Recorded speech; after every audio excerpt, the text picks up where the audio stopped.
cannot disconnect from life.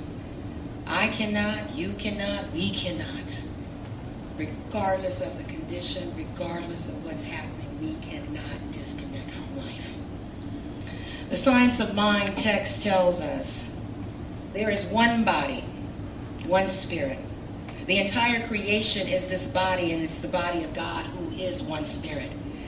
Within this body are all bodies.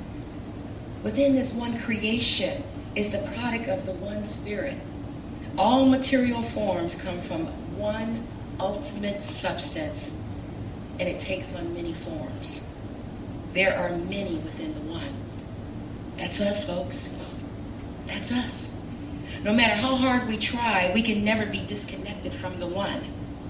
This universal presence, this God stuff, we can't cut it off. We can't cry it off. There is no behavior, no matter how extreme, that can stop you or block you. There is nothing we can do to disconnect from divine intelligence. And boy, we try hard sometimes, don't we? Oh yes, those clumsy calls for love. And when we say that you are whole, perfect, and complete, we really mean it. We really mean it.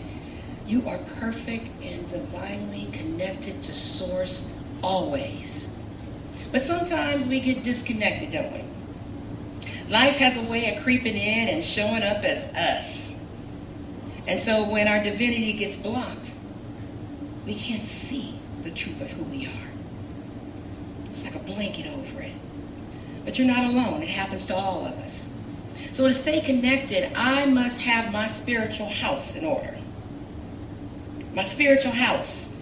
So from a metaphysical perspective, when I reference house, house stands for my individual consciousness.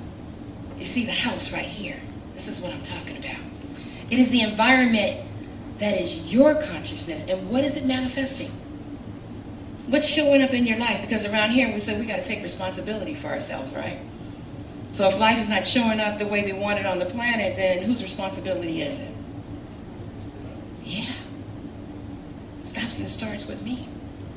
So the spiritual truth that I'm working with today is found in a Science of Mind text in the section on the teaching of Jesus. He says we must keep the mental house free from any thought which contradicts the truth of being. I'll say that again. We must keep the mental house free from any thought which contradicts the truth of being. So anything that is contrary to perfection goes against the very essence of who you are.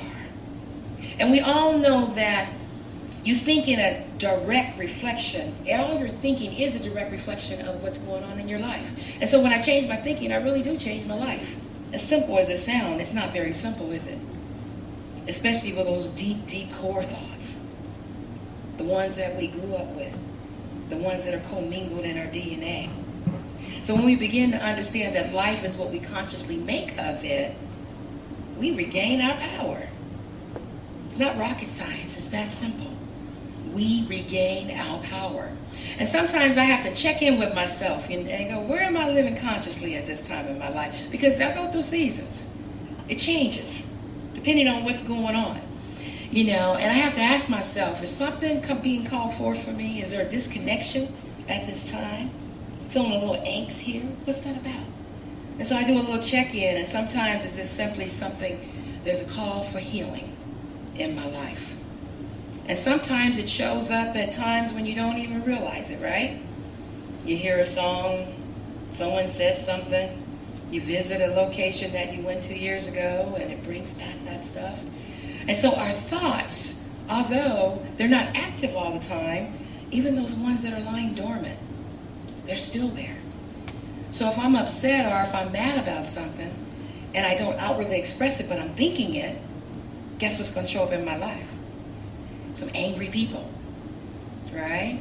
So my thinking is really the crux of all of this. So we need to find our way back home, back to the basics. And home is love. Home is love. If we come from the love of God, why can't we just stay there? Why can't we stay there? I think because life shows up and it shows out and it shows up as us and it shows up with all of our stuff. But that's okay. Because if I'm grounded in spiritual truth, even though I get knocked off my path sometimes, I can get back on that path. Because my magnetic north will show me where to go. So I have 3 basic ways to stay connected to your spiritual truth, and there's many others, but today we'll talk about these 3. I am enough. I deserve happiness. And my favorite, my circumstances do not dictate my success. Yes. Amen? Amen. So I am enough. So says who other than you that you are not enough? Because we tell ourselves that all the time. Not good enough. You always mess that up. Lacking limitation. So who's telling you this? Maybe there were people who told you these false truths at some point in your life. Maybe you started fabricating it on your own and you started believing it.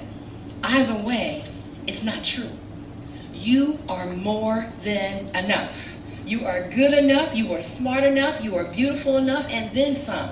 And it starts with you believing it before you can live it. You have to believe it. Because if you don't believe it, it's not going to happen.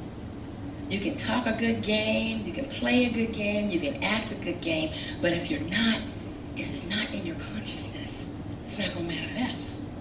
So belief is a powerful thing. On one hand, we must watch our minds and what we believe, because what we believe will surely shape our world. We can believe something that is totally untrue. And thinking the thoughts like, I'm not worthy, there's never enough, that's low vibration. When you say it, I never have enough money. That vibration, you can feel it. On the other hand, thinking that how amazing I am. Boy, I was pretty darn awesome yesterday. Yes, right? Looking at myself, you beautiful creature, you're going to have an amazing day. Whole different vibration. As simple as clicking on that switch. You can feel it. So the more I live my life and experience it, the more convinced that going through life from the neutral perspective can be very powerful. And what I mean by that, this isn't to say that we should numb ourselves or, not be happy or sad. I think we should feel and allow all of our feelings to fully express. But I think the trick is not getting caught up in believing everything that we think. Don't get caught up there. Because the truth of the matter is those thoughts that manifest are those repetitive ones those are the ones that have the impact that you're telling yourself over and over and over again. The ones that we reinforce. Those are the ones you need to be concerned about. That inner critic, right? Yeah. Those are the ones that when we're disconnected and we're not in our oneness and we begin to believe it, it shows up in our lives. Tony Robbins defines a belief as a feeling of absolute certainty. And when we believe something, we go looking for the evidence of that belief. We look for it, right? You're going to make it happen. And when we find it, what do you say? See, I told you so. You don't even realize how powerful you are. You just manifested that. So the false evidence reinforces the belief. And if we know this little basic truth, then we can turn the wheel. We can turn the page. We can redirect those thoughts. So when I find myself thinking that I'm not worthy, then I need to know and check in with myself and remind myself and affirm for myself that I am enough. This is where your spiritual practices come in. This is where your prayer work and your treatment work, that it all comes in. Your meditation, your journaling, all of the things that remind you of your truth and who you are. And when I find myself being off kilter, it's because I'm not following my spiritual practices. Simply checking in with myself is enough to ground me sometimes. So you are enough. Yes. The second one is you deserve, and I deserve, we deserve happiness. So we tell ourselves that we don't deserve to be happy based on our past experiences, something deep down in the core. This is the silliest untruth of all. What have you done in your lifetime that you do not deserve happiness? What could you have possibly done? This is your birthright. This is your divine inheritance. Who implanted such a falsehood in your head? This is truly another way to disconnect. Yes, you deserve happiness, and you know what? You deserve happiness in abundance. The funny thing is you cannot have happiness while you hold on to the thought of anything less than that. You can't have both. I'm not good enough, happy. Never enough, happy. It doesn't work that way. So stop resisting it and start inviting it in. Invite it in. Has anyone ever told you that you deserve happiness? No matter what we've done or where we've been, we all deserve to be happy. And thank goodness we are more than our experiences. But somehow we get stuck in this place that we don't deserve it. We're stuck there. Do you wake up in the morning and look in the mirror and tell yourself, I deserve to be happy? Do we really? No. Most of us leave our homes on a daily basis not even thinking about the goodness at hand. You brush your teeth. Did you even look in your eyes? Did you look at your wonderful face? No, you combed your hair and you didn't even see. You didn't even see this because we're moving so fast. Take a breath. See who's looking back at you tomorrow morning. So yeah, we go through life and we're not checking in, but we all want great things to happen in our life. Around here, we talk about it all the time. But if we're still thinking small, playing the same old tune, thinking small, not good enough tune, like an old school record, a broken record at that. You play it over and over and over again, and you wonder why your life hasn't changed. And the thing that we don't realize in our consciousness, that song is on repeat. It's on repeat, and it's playing in the background. So you're telling me wonderful stuff, how wonderful I am. In the background, I'm going, oh, no, I'm not good enough. This never works. I don't have enough. Not worthy, not worthy, not worthy. But I tell you one thing, we focus all day on our looks, don't we? How we look, we focus on our success, we focus on our jobs, we focus on our treasures, we focus on our phones, right? So much that we never stop to look around and see the opportunities right in front of our face. And so we focus on all the outer workings of a life. And then we get overwhelmed.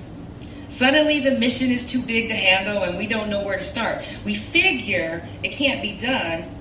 And somewhere in the middle of all this, you get stressed out and you're overwhelmed and your light gets snuffed out. You know, you're walking around like the walking wounded. No time to heal. But the universe gives you exactly what you need when you need it. Those urges to co-create with the universe. Those urges for healing. It's already there. So changing your world starts with a single sentence. You saying to yourself, I deserve happiness. But you got to believe it. You have to believe it. In your heart. In your mind. So let's put your hand over your heart right now and say to yourself, I deserve happiness. I deserve happiness. I deserve happiness. I deserve happiness. I really deserve happiness. I really deserve happiness. That's the first step to believing it. So whatever it is, you have to begin to treat and move your feet until you get to that space where you do believe it. Sometimes you start out kind of messy, you're not quite clear, right? But it starts by affirming. It starts with your prayer work. It starts with meditation. Those are the grounding mechanisms that we can use in our lives. But you have to believe it. And so this is not temporary happiness that I'm talking about, okay? We have to believe in a happiness that doesn't disappear in the morning at the first crack of dawn. I'm talking about happiness that is sustainable. A simple sentence like, I deserve happiness, should be spilling out of us. It should be urgent. It should be shoulder-shaking urgent. We should be saying this on repeat to one another, to each other. We should be meaning it more than we mean the road rage and the celebrity gossip that we're involved in. We should reinforce for each other. Remind us of our truth when we can't remember it for ourselves. We all deserve it. So, but we got to mean it. And so what's in your heart right now? What is it that you think you deserve? And it's not happening. Where's the check-in for you? What does that look like? And the thing that I know is that this need for people to know themselves and to connect and to realize that they are worthy of love is so much deeper and so much realer than we give credit for. There's a deep yearning within all of our souls for that human connection, to be loved.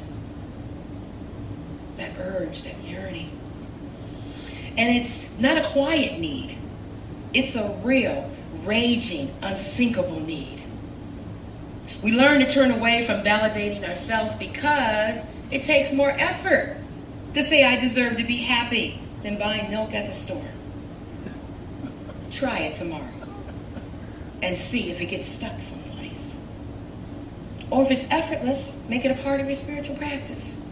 So turn to the person to your right and say, you deserve to be happy. Turn to the person to your left and tell them, you deserve to be happy. You deserve to be happy, Mom. Yes, you do. And put your hand in the air and say, I deserve to be happy. Amen. Amen. So, now the whole thing about being happy, I don't want life to suddenly turn into one of those things that I'm focusing on all my junk. It's not about that. It's not about that. And that you need to be fixed to be happy. I can be happy right here with all of my stuff. Because happy is a state of mind. Happy is a feeling, it's a vibration that you can turn on. You're in control of it. So if you want to be happy, flick the switch. You can do it. So you deserve happiness, and I want to speak that into your bones until you believe it and that you feel it. And that you get strong enough to tell somebody else that they deserve the very same thing. You deserve to be happy. So my third and last truth that I want to share with you is my circumstances do not dictate my success. My circumstances do not dictate my success. So many of us go through life carrying the shadows of our past and tainting our future with those old pains. Carrying those bags, right? You know, I get hurt, I got a little pain, I stuff it in the bag, right? Got another hurt, got another pain, stuff it in the bag. And pretty soon your bags get pretty heavy, right? But we carry these bags around all the time. And then you show up in a relationship with your bags. Yay, I'm ready for love. Right? Then the lock pops off the bag. And then all your stuff goes flowing all over the place. It's just a call for love. It's just a call for healing. So you either take the time to do your healing work, or healing work rapidly approaches you. And sometimes in public view. And sometimes it comes out sideways. So you choose. Well, however that looks for you. But the thing about success is that what makes a difference between someone who's come up from a rough upbringing and someone who comes up from a privileged upbringing, and then they come to the same place, and then the person who had the roughness is the one that achieves great heights, and the one who had all the things offered to them doesn't.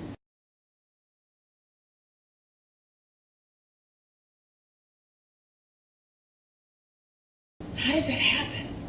You know, we hear these success stories all the time about how a disadvantaged situation for a person, they didn't allow it to dictate their success. They didn't allow it to control them.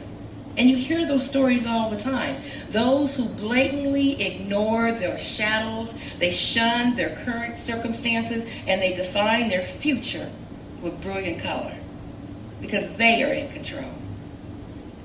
How'd they do that? And I wonder, can we too let go of the dark shadows? Can we walk into a new light no matter what? No matter what our past? Can we do that? I think we can. I recently read a quote from Ben Franklin, and he said, and I haven't heard this one before, he says, joy doesn't exist in the world, it exists in us. So while the quote was new to me, the concept wasn't new to me and not new to us, right? So as I began to think about it, I realized that even though I understand this wisdom and I do my best to live by this wisdom, I got to remind myself about this wisdom sometimes. I got to tap myself on the shoulder sometimes and know that the basic blessings are at my fingertips. The circumstances of our lives, especially when they seem intense, as in some cases, many people I know, that I work with these days, the impact is on us, for sure. However, all too often, we give away our power to circumstances and situations. Think for a moment. Where's your power? Are you empowered or are you powerless? Are you giving your power away to a situation that doesn't have the return on the investment of energy? See, I'm a conservationist. I believe in conserving energy. Okay, I no longer give it away, right? And if there's a situation that I need to conserve, I'm going to do that. So we begin to rethink how we walk on the planet. So the one thing that I know is that we have many times in our lives when things are going great on the surface and we've accomplished things. That's the external thing. But how do you feel on the inside? How you really feel on the inside? So are you letting circumstances dictate where you're going and what's showing up in your life? Take your power back. Take your power back. Tomorrow, walk consciously through your day and see how much energy you're giving away. And see where you're giving away your power. And why you might want to make some different choices for yourself. But it's all about checking in with yourself. The author and spiritual teacher, Brian Katie, says this: the definition of insanity is thinking that you need something you don't have. The mere fact that you exist right now without that, which you think you need, is proof that you really don't need it. Right? We obsess over things that we don't have. We obsess. And so what can you let go of? What's in your power? Right? Sometimes the things that folks are doing, especially grown folk, right? I stopped trying to run that. I stay out of grown folk business. And I stay in my own lane and stay in my own business. And I pray. And I pray. That's the best place, instead of me trying to convince you what I think you should be doing. Okay? So we imagine what our lives, our careers, and our relationships will look like if we just stop blaming our experiences on other people. Just for a moment. Imagine what that would be like. So I'd like to leave you with the greatest metaphysician that I know, and I think he says it best, Mr. Winnie the Pooh. He says, your presence is a present on the world. You're unique and one of a kind. Your life can be what you want it to be. Take the days just one day at a time. Count your blessings, not your trouble. You will make it through whatever comes along. Within you, there are so many answers. Understand, have courage, be strong. Don't put limits on yourself. So many dreams are waiting to be realized. Decisions are too important to leave to chance. Reach for your peak, your goal, your prize. Nothing wastes more energy than worrying. The longer one carries a problem, the heavier it gets. Don't take things too seriously.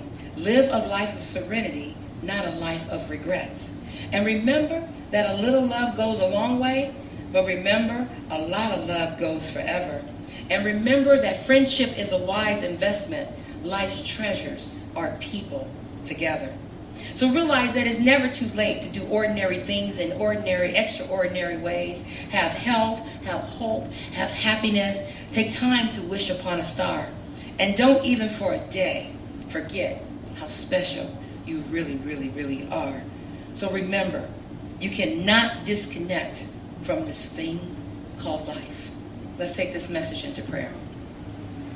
Just knowing that right now, that at this very moment, that we're in the heart and mind of God at this moment. We are it, and I know each person present and on the planet that there is no separation, that there is no disconnection, that there is only one of us. No matter how hard we try, we can't disconnect from it. So I know that I pray over the requests that have come in this evening, knowing that God knows your prayer. And this very moment, healing is taking place in the body, in your finances, and in your relationships. It's taking place all in your life at this very moment. And I accept my divine birthright, that I am connected with this divine source that is available to me at any given moment. I am so grateful for this truth, this divine wisdom. It is with a grateful, grateful heart that I release my word into the perfect activity of love and law, knowing that all is well, it is done, it is complete, and so it is. Amen. Amen.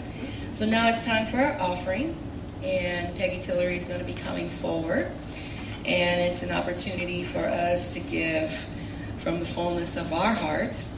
And I'd also like to take a moment to thank all the folks who put this service together, everyone who made this happen. There was so much love and so much support coming from everywhere. Just such a deep, deep place of gratitude and thanksgiving for all that supported this celebration. And it is a Wednesday celebration service. How about that? Yay! So I'd like to invite you to hold your offering in your hands or in your heart. And please join in saying with me the prosperity prayer. And it's up here on the wall. Today, I proclaim my divine inheritance. I give this gift from a consciousness of abundance. Divine love blesses and prospers all that I have, all that I give, and all that I receive. And so it is.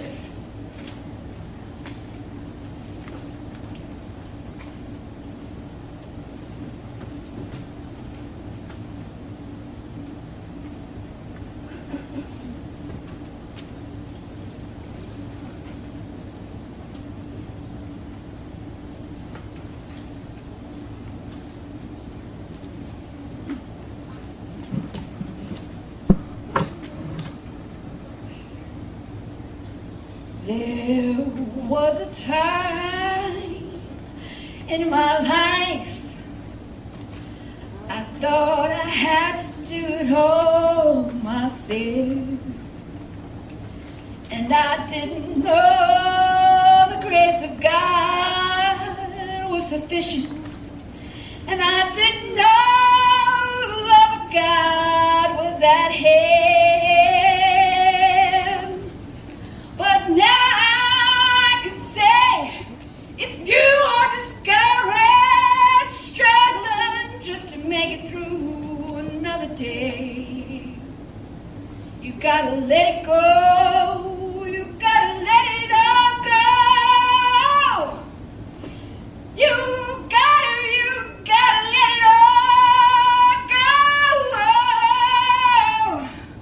And this is what you have to say. I release and I let go.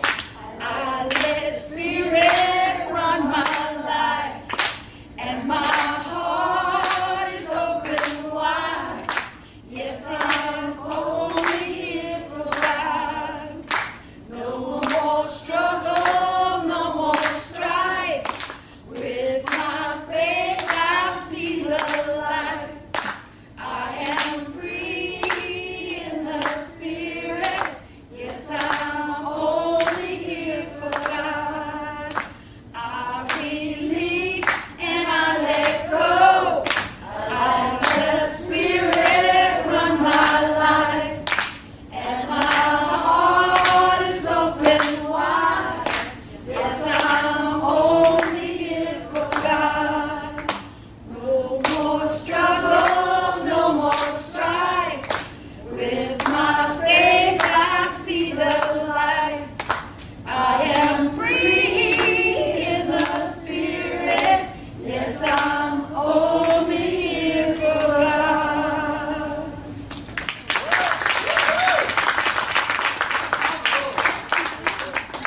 Thank you. Beautiful, beautiful.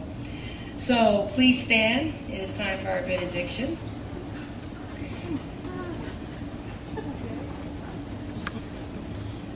Something wonderful is happening to me right now.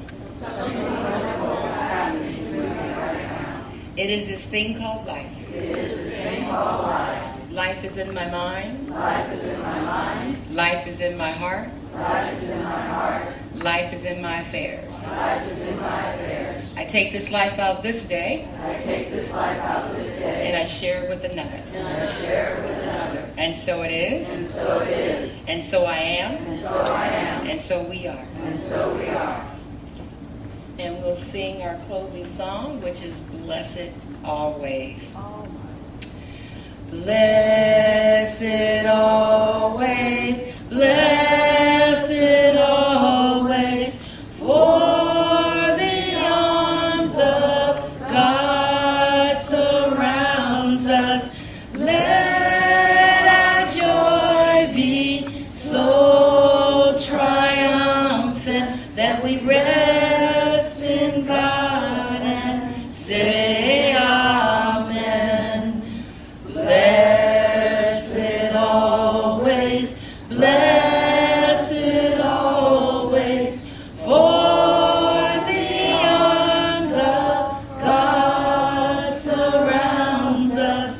Let our joy be so triumphant that we rest in God and say amen. And so it is. Have a good week, folks. Thank you.